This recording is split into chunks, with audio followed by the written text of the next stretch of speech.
Hi, this is Peggy Miller, medical herbalist for Highland Winds LLC. I'm trained both in Chinese and Ayurvedic herbalism, and what you're listening to at this segment is maintenance number 2. It's in the concentration areas where I'm describing in 15-minute sections. Each of these are 15 minutes long, and this one is talking about the impacts of not using maintenance herbs. Basically, why should you use some maintenance herbs? If you're generally healthy, what's the problem? Well, what happens over time is different issues like spleen energy can become deficient from worry, from tension, from overwork. Pensive people tend to have their spleen impacted. And if it does, its job is to transport food, and when it doesn't do this, then basically the stomach gets messed up. You start to have stomach issues. You start to have abdominal distension problems and food stagnation in the intestines. And then over time, the blood will become more deficient, ligaments will become mushy, tired, and finally you can have a collapsed uterus. Spleen key deficiency is important, and maintaining it is pretty easy. And so herbs like codonopsis and atractylose, which help to keep the spleen dry, are easy fixes that you periodically just take to keep your energy a little higher and keep your spleen dry. And this can help avoid the excess mucus buildup, the food stagnation builds up, the fatigue buildups. In addition, okay, that's spleen key, but then there's yin deficiency. Well, yin deficiency is a very complex and very interesting. A lot of the clients that I've had have issues with yin deficiency. Yin deficiency can occur when someone's either had to be overly yang, meaning that their job or their life requires them to be a yang person, to be out there, to push themselves hard. They may be genetically a yin person, far quieter, but maybe their life just doesn't allow that.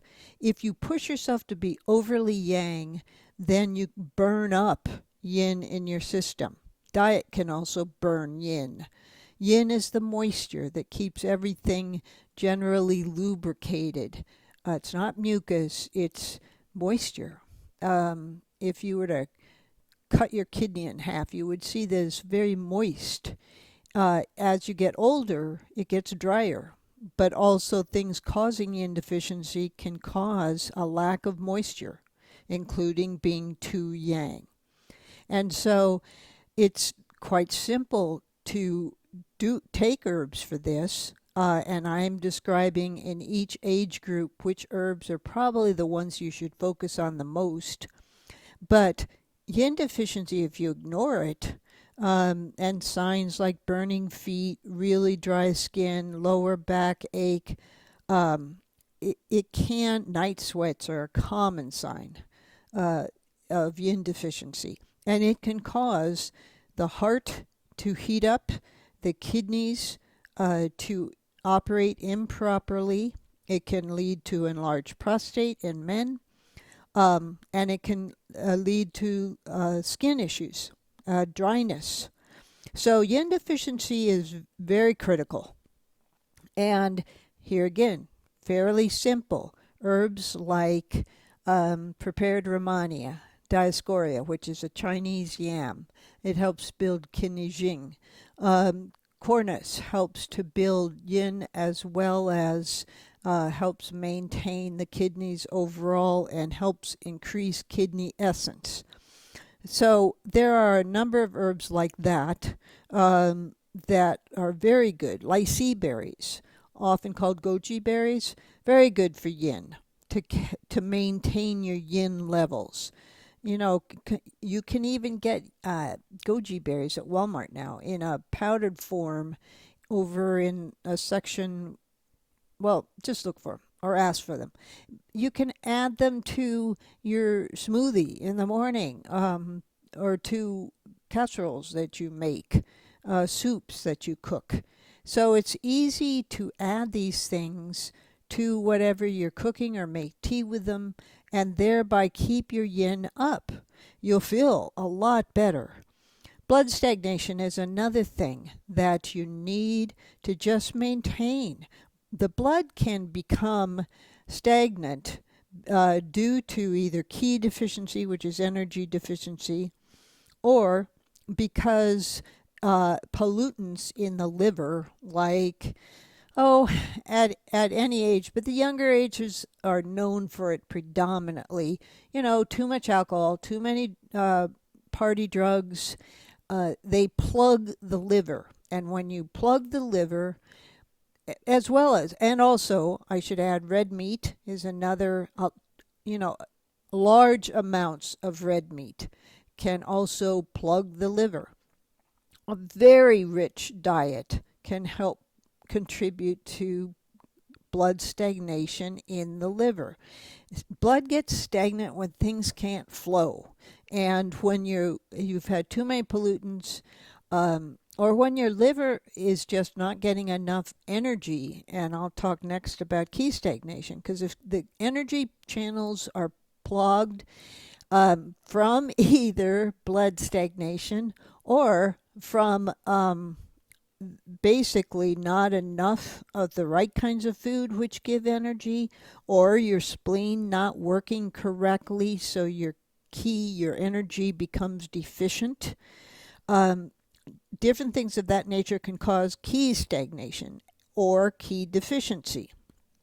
And this can lead, the blood stagnation, Qi stagnation, and Qi deficiency can lead to fatigue, dry eyes, lung and spleen and kidney problems, where liver cirrhosis, you can have blood stagnant around your heart, and that can then lead to heart valves getting stuck open. You can have fibroids from liver blood stagnation. PMS is a simple thing that occurs often because of blood stagnation in the liver.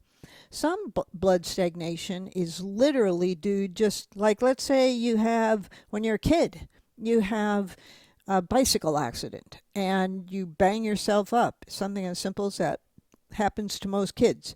That can cause internally little bits of stagnant blood to just, your body sloughs off most of it as it heals internally.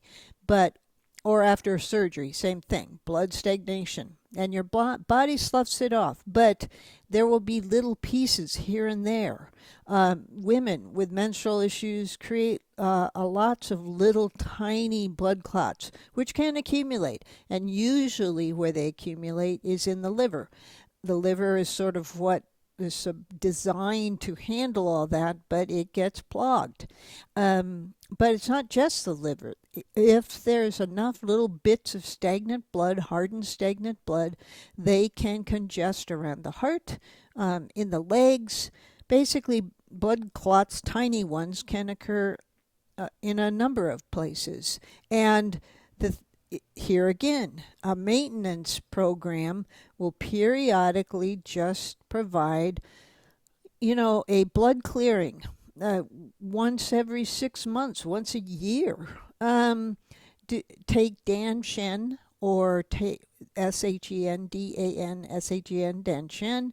Myrrh is a blood clearer. Tianqi ginseng is another excellent blood clearer. Tianqi ginseng is also a heart calmer. So it's easy to clear stagnant blood, and maintenance I recommend just once a year, once every 2 years, but occasionally to do it. With the Qi stagnation, there are other herbs that help with Qi stagnation. Bupleurum is one of the stronger one. You don't need to use bupleurum. You can use other Qi stagnation clears like dandelion even will clear qi in the liver. Lemon even has some ability to clear qi stagnation. So you can take these different herbs and help clear any plugged or slow areas of energy moving through your system. And I advise it. Qi deficiency. Qi deficiency is just as I explained with the spleen qi deficiency, which is often the source of qi deficiency, but not always. You can have lung qi deficiency. The lungs are often overworked, and if they, along with the spleen, is not working properly, then lung deficiency, qi deficiency, will be created, and your lungs won't operate as well as they should. They won't clear out, they won't expectorate accumulated toxins, and they will gain mucus more, and they could be too dry. So there are qi deficiency herbs that increase qi. Astragalus is one. Codonopsis is another. The ginsengs are others that all help with qi deficiency. You've probably noticed the teas that include panax ginseng. That helps with qi. That's, drink those sometimes. Those are on the shelf, and that's one way to increase your qi levels, and that will help with fatigue, and it will also help with the overall functioning of all the other organs, and help so that the spleen works properly and the kidneys work properly. So paying attention to qi deficiency is very important. These are the types of things that can arise if you don't do some maintenance. And as you get older and hit the 40s and 50s, then these things accumulate. Your blood is not quite nourished enough. Maybe you are an athlete, you run a lot, hike a lot, and so basically you need to make sure your blood is nourished enough. Dangi does blood nourishment. Prepared Ramone, again, does blood nourishment. Ligusticum wallachii is another, very good for blood nourishing. In fact, there's a formula called Dangi 4, which is very good for blood nourishing. And I recommend that you sometimes use it. I also recommend, red meat at times, especially if you're very deficient in red meat. Red meat can really help nourish the blood. So for blood nourishment, that's critical in terms of overall optimum performance. Just like you would keep your car lubed and oiled, refresh things, so you need to do with your body. So blood nourishment, yin nourishment, as I had talked about already, and qi nourishment. Basically, it's called tonification, and it's very important. I would also continue to recommend that you basically, I was looking at the clock. This is the first time that I've used this system for recording a podcast, and I was checking to see if it was still going, and it appears to be.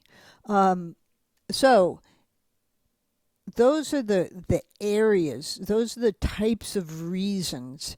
You don't want to have a collapsed uterus later on. You don't want to have stuck heart valves, and you won't necessarily get them. Your amount of exercise, your type of diet or your genetics.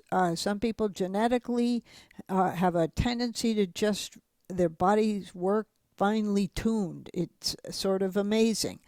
But as you get older, things get drier. And even in those with good genetics, they often start to experience yin deficiency.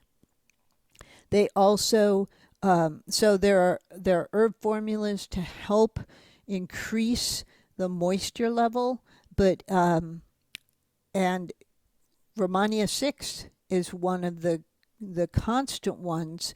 It's even sold on the shelf, either in tea form or in pills. Romania 6 is a combination of herbs that helps with yin deficiency. There are Glen Ophiopogon that help with stomach yin and heart yin and lung yin. And so yin is very important to keep your lungs and your kidneys moist. Your blood stagnation, as I've said, you need to nourish your blood. Donkey 4 is a constant with that. So those are the types of things you need to focus on.